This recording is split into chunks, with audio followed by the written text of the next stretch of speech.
Jaguar Design's objective is design leadership, and I really do feel that we are gaining ground at that very rapidly. When we set about with the SPORTBRAKE, that design leadership, that objective had to stay.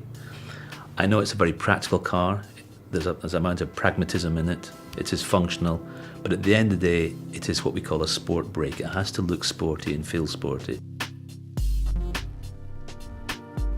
We've designed it so it still looks like an exotic car. It's not a functional box. It's got elegance about it, it's got beautiful lines about it, and that was very much one of our objectives when we set about designing it. And I think we've achieved something actually quite unique in many ways.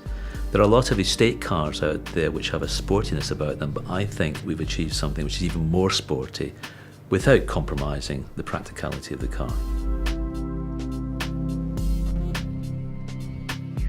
It was an interesting challenge for us because we wanted the car to be very practical and usable, whilst obviously having all of the aesthetic ingredients that make up a Jaguar and people know and understand and love about the XF. The XF saloon has a striking presence, and we wanted to retain those design cues. Now, the estate car has, by necessity, a fairly high roofline, but because of the rising waistline, it still gives the impression of this lovely tapering side window graphic, so the car still looks low and lean. And the fact that this graphic tapers down beautifully gives us a unique signature element for the XF SPORTBRAKE. You've got this lovely drawn chrome loop that gives the car real length and elegance.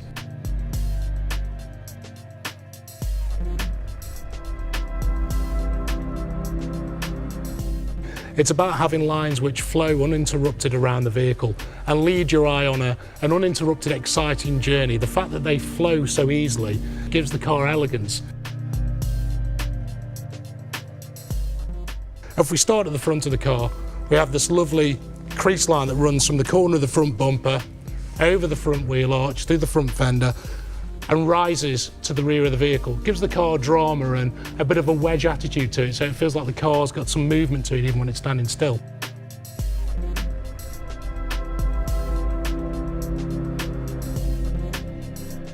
I think the rear aspects of XF SPORTBRAKE is particularly strong.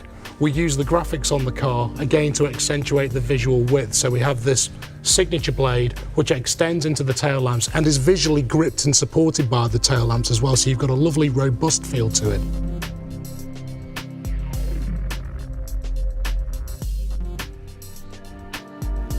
And ultimately, these graphics point out to the rear wheel arch, which again is emphasising the muscularity of the car and those lovely broad shoulders from the rear view.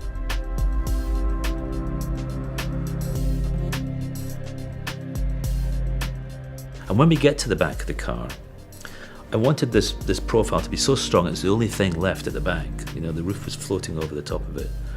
And that's why we blacked out the pillars, to give that lovely floating roof towards the back and that curvaceous rear window, which gives the car a lot of speed.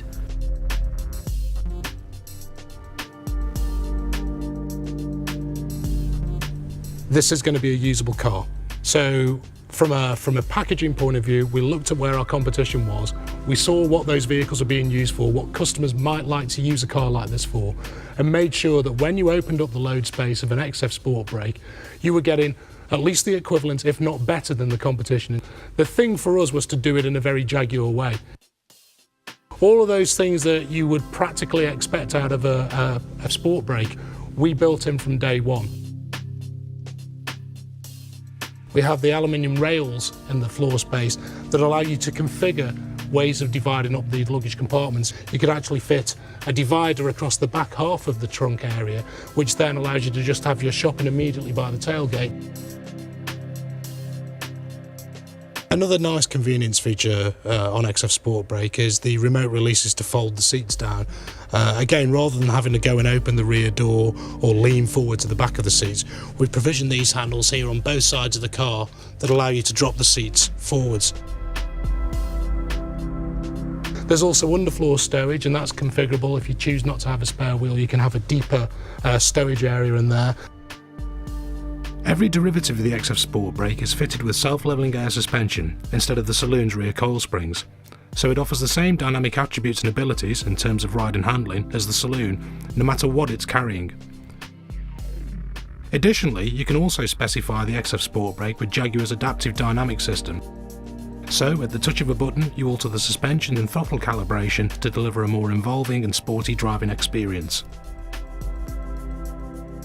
I think this car is a perfect answer for many people. It's a very balanced car visually. It does look quite sporty, and that's very deliberate. It is a Jaguar, but it's also very usable. I can imagine I'm going to get my bike in the back of this quite easily, and that's something I actually need in my life these days, is to actually carry stuff around. So I love the car. In fact, I'm sure I'm going to have one.